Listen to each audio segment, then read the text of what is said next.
So I'm Pete, I'm from Pete's Pizza. Our first location opened in 1988. I've been doing this even before then. My parents had a pizza place in North Philly in like the late 70s, early 80s. Ever since I could stand and look above a counter, I've always had an apron on, making pizzas, making burgers. I've always wanted to do this, and yeah. The boom happened in 1993. There was a big blizzard, like a crazy blizzard. And we were the only pizza place that was delivering everywhere.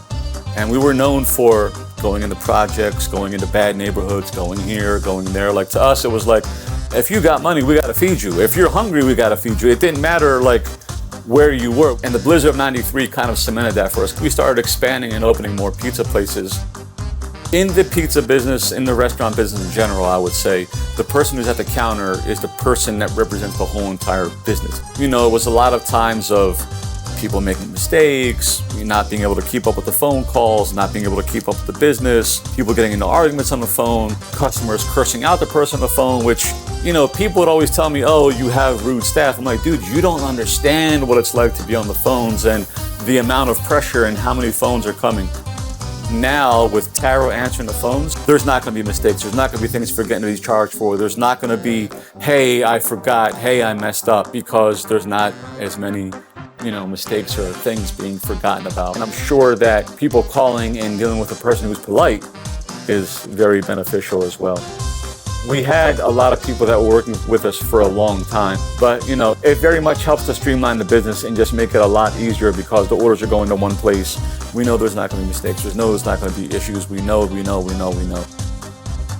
Tarro has definitely helped us cover costs because, A, going back to the story of mistakes, this, that, the other. Right now, if a customer asks for a side of blue cheese, extra cheese, extra this, whatever it might be, they're always charging for it. So it's a good thing in that we never have to worry about we're losing money, because your idea or your thing of, hey, the more money they make is the more money we make, it all works in conjunction with everything. So it's a great concept. It's helped the business grow in that we're able to market with texting. Like, if we do a text campaign, which we've done a lot recently, and went from, hey, we don't want to do it a lot, to, hey, let's do it 10 times a month. You guys are always pushing for us to become better so that you can become better as well. You know, the online stuff, the third party, and I never liked them, because whenever they sent us like a sticker or a logo or whatever, it was, or a box top, it was their logo, there was like a code and this and that and the other, but you're downloading that app. Those customers aren't essentially, they're not always going to come back and order from us. They're going to order through the app. And once you get into the app, you know, you have thousands of selections, whereas your marketing and your idea is to keep customers coming back to the same place. And that's what we like.